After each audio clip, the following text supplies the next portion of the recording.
Roundup.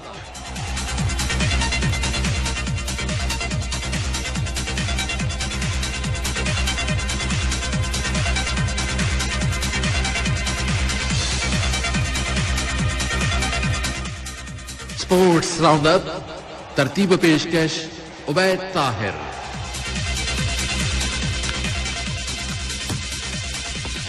अस्सलाम वालेकुम रहमतुल्लाहि व बरकातुहू। प्रोग्राम स्पोर्ट्स राउंडअप के साथ मैं हूं उबैद ताहिर और तकनीकी माविन मेरे साथ हैं सलाह सालिम, मोहम्मद जवादी और जासिम अल हद्दाद। तीन लोग मौजूद हैं, तो हम चारों का सलाम कबूल कीजिए।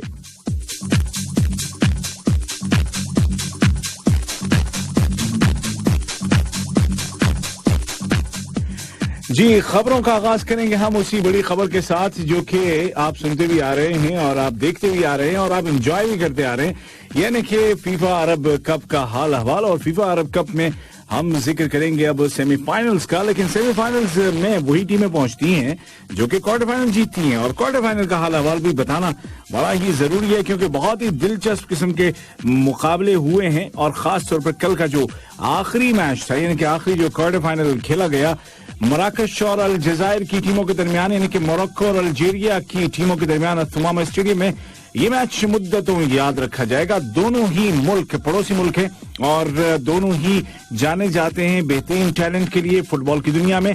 और यहाँ पर इन दोनों मुल्कों के खिलाड़ी यहाँ कतर के फुटबॉल क्लब्स में खेलते भी हैं, लेकिन कल वो अपने अपने मुल्कों के लिए खेल रहे थे और जबरदस्त किस्म का मुकाबला जो कि असल वक्त में खत्म नहीं हुआ, फिर इजाफी वक्त आधे घंटे का मिला, उसमें भी बराबर रहे और फाइनली पेनाल्टी शूटआउट्स पर बात गई जहां पर 5-3 से ये बाजी अलजायर की टीम ने मार ली। और उसमें भी जो अहम किरदार अदा किया वो यूसुफ ब्लाइली का वो गोल था जो कि हर एतबार से इंटरनेशनल सतह का, इंटरनेशनल लेवल का गोल था, जो कि उन्होंने तकरीबन मिडफील्ड से शॉट मारा क्योंकि मोरक्को के खिलाड़ी गोलकीपर थोड़ा सा आगे खड़े थे और उनका शॉट इतना नपा तुला था कि सीधा गोल पोस्ट के अंदर चला गया और एक नाकाबिले यकीन गोल करके उन्होंने अपनी टीम को बेहतर पोजीशन में ला खड़ा किया। हालांकि उसके बाद मोरक्को के कप्तान ने हेडर से उसको बराबर कर दिया, मगर गोल तो भाई गोल था। और पेनाल्टी शूटआउट्स के बाद फैसला ये हुआ कि अल्जीरिया जीता और उसका सामना अब कतर से होगा उसी स्टेडियम में जिसका नाम है अथमामा स्टेडियम, जो कि टोपी की तरह बनाया गया है। अल गहफिया उसको कहा जाता है, जो यहाँ कतर में पहनी जाती है इकाल और गतरे के नीचे। अच्छा जी, दूसरा मैच जो सेमीफाइनल का होगा वो है ट्यूनिस और मिस्र के दरमियान और ट्यूनिस ने ओमान को हराया था क्वार्टर फाइनल में और मिस्र ने उर्दन की टीम, जॉर्डन की टीम को शिकस्त दी थी। और ये मैच खेला जाएगा रास अबू बुर्ज में वाक़े स्टेडियम 974 में। दोनों ही मुकाबले 15 तारीख यानी कि बुध के दिन खेले जाएंगे। पहला होगा 6 बजे से और दूसरा जो कि कतर का मुकाबला है वो होगा रात 10 बजे से।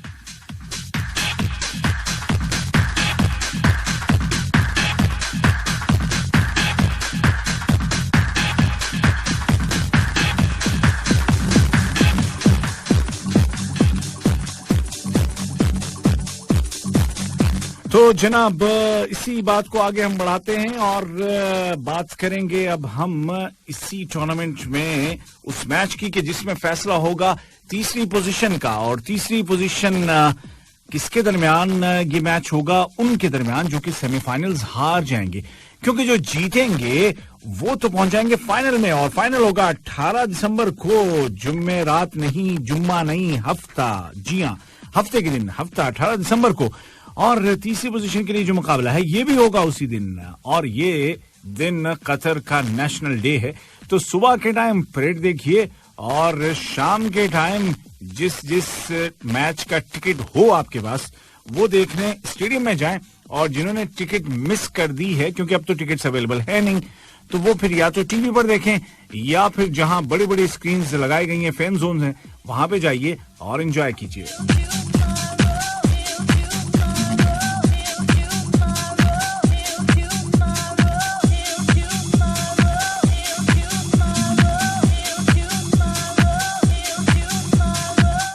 फुटबॉल का जिक्र आगे बढ़ाते हैं और बात करेंगे अब हम कुछ और फुटबॉल मैचेस की। इंग्लिश प्रीमियर लीग में कल जो मुकाबले खेले गए उसमें मैनचेस्टर यूनाइटेड ने नॉरिच सिटी को हराया है 1-0 से एक सख्त मुकाबले के बाद। लिवरपूल ने एक और सख्त मुकाबले के बाद हराया एस्टन विला को 1-0 से और चेल्सी ने शिकस्त दी है लीड्स यूनाइटेड को 2 के मुकाबले 3 गोल से। आर्सेनल ने 3-0 से साउथहैम्पटन को और मैनचेस्टर सिटी ने वुल्वरहैम्पटन को 1-0 से हराया है।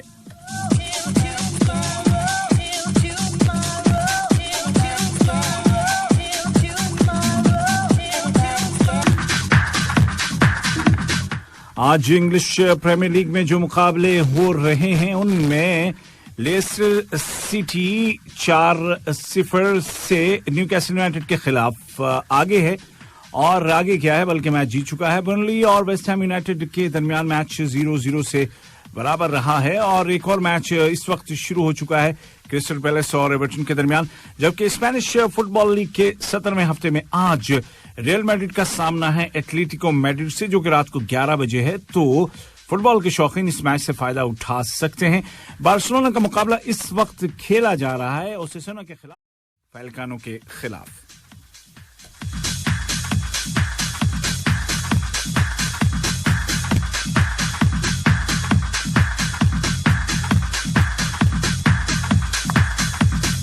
और यूरोप में रहते हुए कुछ और मैचेस की बात करते हैं। फ्रेंच फुटबॉल लीग में आज जो मुकाबले हो रहे हैं उनमें 18वें हफ्ते का मैच पेरिस सेंट जर्मेन का पीएसजी का है मोनाको के साथ। पीएसजी आप जानते हैं कि कतर की मिल्कियत है ये फुटबॉल क्लब और इसमें दुनिया के नामी ग्रामी प्लेयर्स खेलते हैं, जैसे कि मेसी खेलते हैं, नेमार खेलते हैं, रामोस खेलते हैं और भी बहुत सारे खिलाड़ी हैं।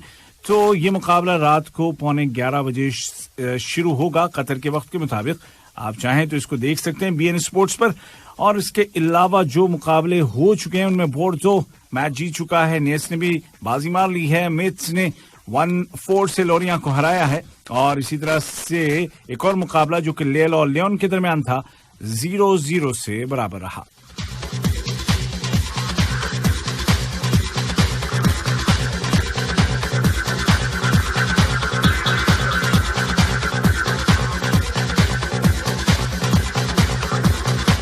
और फुटबॉल से अब जिक्र करेंगे आगे बढ़कर के क्रिकेट का। और पहले जिक्र पाकिस्तान के दौरे पर आने वाली वेस्टइंडीज की टीम का कि इस टीम में शामिल 3 खिलाड़ी कोरोना पॉजिटिव पाए गए हैं और उनके साथ साथ एक स्पोर्टिंग स्टाफ मेंबर का टेस्ट भी पॉजिटिव आया है, मुस्बत आया है। और वेस्टइंडीज के क्रिकेट बोर्ड ने बताया है कि ये खिलाड़ी हैं रॉस्टन चेज, शेल्डन कॉट्रेल और काइल माइर्स। और अब ये तीनों ही पाकिस्तान के खिलाफ इस T20 सीरीज से बाहर हो गए हैं। फिलहाल तीनों ही आइसोलेशन में हैं और जो स्टाफ मेंबर जो पॉजिटिव है वो बहरहाल कोचिंग स्टाफ का मेंबर नहीं है।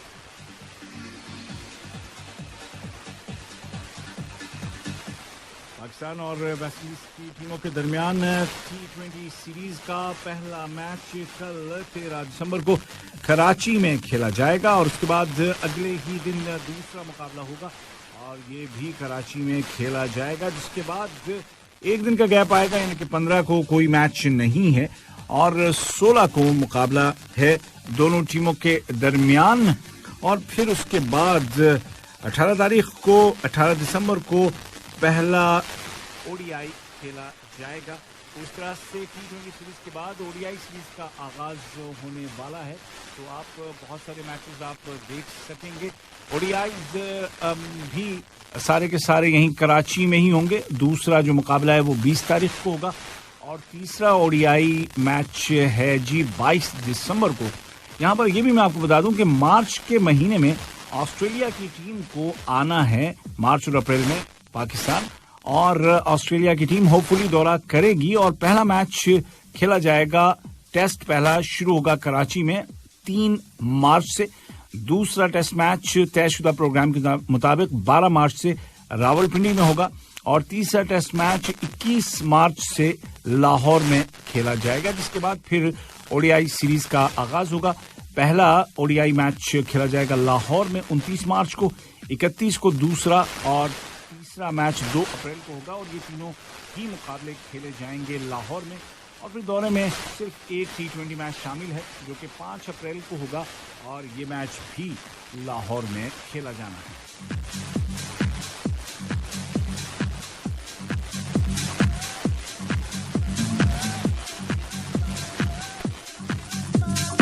पाकिस्तान में रहते ही बात करते हैं पीएसएल की। पीएसएल के 7 सीजन के लिए खिलाड़ियों का इंतखाब किया जा रहा है और बल्कि कर लिया गया है और पाकिस्तान सुपर लीग की जो सभी फ्रेंचाइज हैं उन्होंने अपने अपने खिलाड़ियों को चुन लिया है।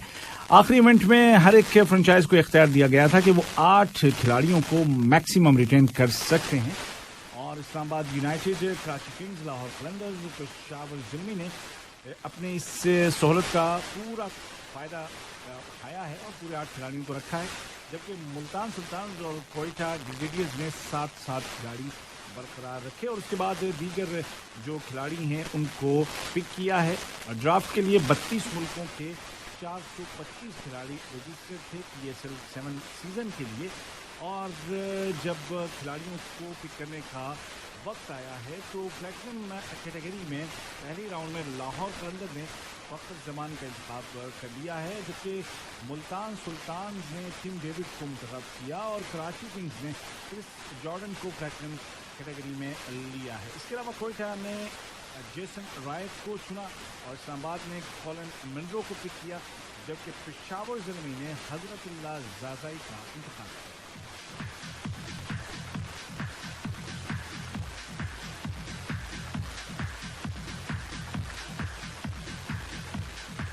तो जनाब खिलाड़ियों का तो एक्सचेंज भी होता है, आप जानते हैं ट्रेडिंग होती है, तो उसमें भी बहुत से खिलाड़ी यहाँ से वहाँ गए, वहाँ से यहाँ आए हैं और बहुत से खिलाड़ियों को पिक किया गया है। अब उनके नाम में लूँगा तो बहुत ही लंबा मसला हो जाएगा। वक्त के साथ साथ जैसे जैसे ये मैच करीब आएंगे वैसे वैसे आपको सारी तफसीलात मिलती ही रहेंगी। फिलहाल तो आपको इतना बता दूं कि 27 जनवरी 2022 से पीएसएल पाकिस्तान सुपर लीग का आगाज हो रहा है। पहला मैच कराची में खेला जाएगा कराची किंग्स और मुल्तान सुल्तान्स के दरमियान और दूसरा मैच भी अगले दिन यहीं इसी मैदान पर होगा कोयटा और ज़ल्मी के दरमियान। फिर तीसरा मैच कराची में सुल्तान और कलंदर्स के दरमियान खेला जाएगा 29 जनवरी को और 29 जनवरी को एक और मैच खेला जाएगा किंग्स और ग्लेडिएटर्स के दरमियान और ये सारे के सारे मैच यहीं कराची में होंगे। अलबत्ता जो फाइनल है उसके बाद लाहौर मुंतकिल हो जाएंगे मैचेस कुछ अरसे के बाद और फाइनल मैच जो है वो लाहौर में खेला जाएगा। लेकिन ये तमाम के तमाम जो मैचेस हैं वो ज्यादातर कराची में और उसके बाद फिर लाहौर में होंगे। तो ये बात जहन में रखनी है कि अगर मैचेस देखने हैं तो इन दोनों शहरों के लिए आपको प्लान करना पड़ेगा।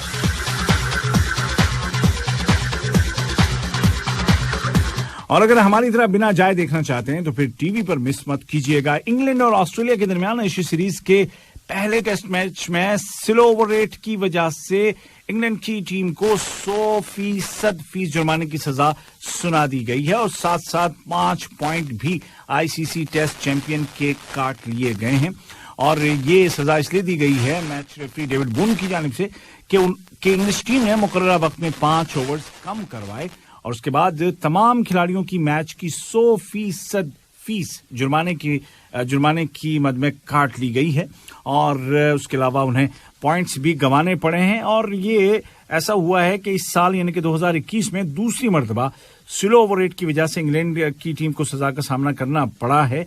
इससे पहले अगस्त में भारत के खिलाफ भी उन पर जुर्माना लगा और 2 पॉइंट भी उनके काट लिए गए थे। इसके अलावा ऑस्ट्रेलिया के खिलाड़ी ट्रेविस हीट पर भी उनकी मैच फीस का 15% जुर्माना आयद किया गया है।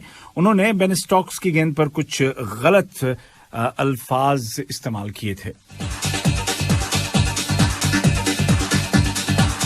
अच्छा, इससे पहले मैच में जो कि ऑस्ट्रेलिया ने बड़ा ही जबरदस्त अंदाज में जीता है, एशिया सीरीज का पहला टेस्ट मैच जो कि ब्रिस्बेन में खेला गया था उसको जीता, लेकिन साथ ही साथ इस मैच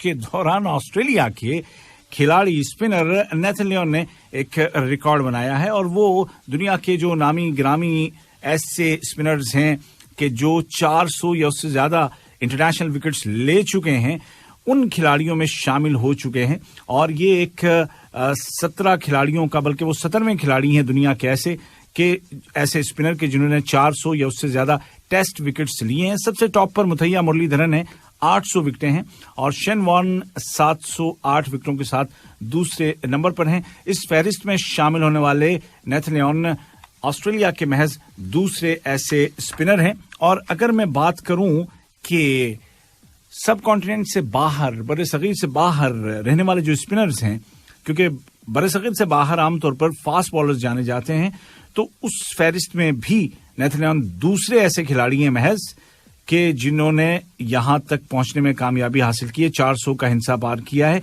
शेन वॉर्न सब 708 के साथ टॉप पर हैं, जो कि अगर हम बात करते हैं कि top wicket takers in test among non Asian spin bowlers, तो एशिया के बाहर वाले स्पिनर्स में शेन वॉर्न टॉप पर हैं 708 के साथ। उसके बाद नेथन लियोन दूसरे नंबर पर 403 और तीसरे नंबर पर न्यूजीलैंड के साबिक कप्तान डेनियल विटोरी 362 विकेटों के साथ मौजूद हैं।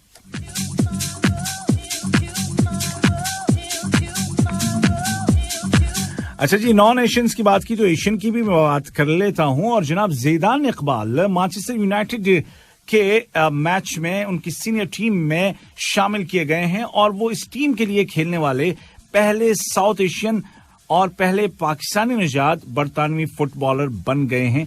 ज़ैदान इकबाल मैच के आखिरी मिनट्स में उनको शामिल किया गया टीम में और ये उनकी टीम ये मैच जीत भी गई थी। तो जनाब ये अपने आप में एक तारीख बनी है और एक रिकॉर्ड बना है। उनकी वालिदा इंग्लैंड की हैं और उनके वालिद का ताल्लुक पाकिस्तान से, उनकी वालिद इराक की हैं, जो अब बहरहाल इंग्लैंड की हैं, लेकिन बेसिकली वो इराक की हैं। अब इसका फायदा ये है कि वो 3 मुल्कों की तरफ से खेल सकते हैं, इराक की तरफ से भी, पाकिस्तान की तरफ से भी और इंग्लैंड की जानिब से भी। जो फीफा के कवानीन है उनके मुताबिक ये तीनों मुल्कों की तरफ से खेल सकते हैं और शायद इसी सहूलत का फायदा उठा करके उन्होंने इराक की अंडर 23 टीम में इराक की जानिब से नुमाइंदगी की थी।